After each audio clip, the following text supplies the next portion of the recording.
ወይኔ አብርሽዬ ሰላሜን አጣሁ አላለማደቀን የኔ አባት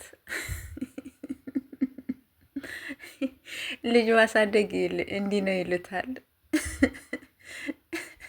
ማን እንደ እናት አብርሽ፣ ማን እንደ እናት። ወይኔ የምር ትናንትና እንዴት ዘና ፈታ እንዳደረጉኝ ሁለቱ እግዚአብሔርን በጣም በጣም ማለት ነው ግን ማለት ነው እውነት ለመናገር ልጁ እንዴት እንዳሳዘነኝ ወይኔ ኧረ በስመ አብ። ብቻ ግን ይቅር ይበላችሁ፣ ሌላ ምንም አይደላችሁም። እግዚአብሔርን ተያይዛችሁ ሁላችሁም ይቅር ይበላችሁ ነው የምለው። እንደው ሌላ ምንም እላችሁ ነገር የለኝም። ሰላም ሰላም፣ ውድ ቤተሰብ እንዴት ናችሁ? ደህና ናችሁ? ናለሁ እግዚአብሔር ይመስገን።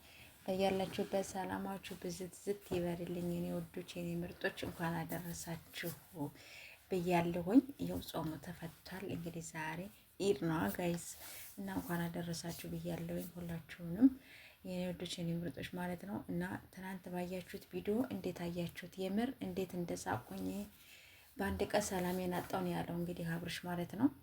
እንግዲህ የጥጦ ምናምን ሲያጠባ ምን ሲል እግዚአብሔር እንዴት በቃ እኔ እንጃ። ብቻ ግን የምር በጣም ግን ተሰምቶኛል እውነት ለመናገር ማለት ነው። ልጁ በቃ ይሄን ያክል መነገጃ ሆነ ማለት ነው። የምር ልጁ በቃ መነገጃ ያደረጋችሁት በጣም ነው የሚያሳፍረው። እንዲሁም ለቀቀችው። እዛ ደግሞ ሄዳ ደግሞ እንግዲህ ሆዮ በራሷ ቤት ቪዲዮ ስትሰራ እየተንጨረጨረች ነበር። ሩታ ተብዬዋም አስይዘዋለሁኝ፣ ወደ ህግ ቦታ ወስደዋለሁኝ፣ አንድ የምንለዋለሁኝ። የምር በጣም ደግ ያደረጉ ማለት ነው። እውነት ለመናገር ነገሮች ልክሽም ማለት ነው። አቤሎ የአብርሽ መከታ፣ እንዲሁም ደግሞ ብሩክ የአብርሽ መከታ ትሉታላችሁ እና እስከ አፍንጫው ድረስ ነው የተናገሯት ማለት ነው። ልክሽ ነው የነገሩሽ። ደግ አደረጉ፣ ደግ ነው ያደረጉ። እውነት በጣም ትክክለኛ መልስ ነው የመለሳችሁላት። መጀመሪያውንም ጠበቅ አድርገሽም ያዥ ተባልሽ፣ ያዙ ይልቀቁኝ አልሽ። አሁን ደግሞ የባሰ ደግሞ ጌም እየተጫወትሽ ነው ያለሽው። ዛሬ ደግሞ ምን አይነት ቪዲዮ ይዘሽ ትመጪ?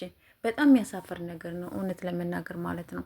እንግዲህ ልጅን ለቆ እንዲሁም ደግሞ ወደ አረብ ሀገር ማለት ወደ ዱባይ ሊሄድ ነው፣ ወደ ውጭ ይዘውት ሊወጡ ነው ልጁንም እየተባለ በጣም ብዙ ነገር እግዚአብሔር። ብቻ ግን ልጁ በጣም ያሳዘነኝ እውነት ለመናገር። ሩታ ልጅሽን መነገጃ አድርገሽ አንቺ ሌላ ቦታም እየተንጨረጨርሽ ነው እና አብረሽን ቪዲዮ ሌላ ቦታ እየሰሩ ነው ያሉት። ያዙ ይልቀቁኝ እንዴ! እኔ ሁላችሁም ጌም እየተጫወታችሁ እንደሆነ እኮ ይገባናል እኮ። ግን ልጁ ለምን ይሄን ያክል በዚህ ልክ ማለት ነው በሰው አይን ይሄን ያክል ህዝብ እያየው እንዴት ልጁን የራሱ ፈርቻለሁ የምር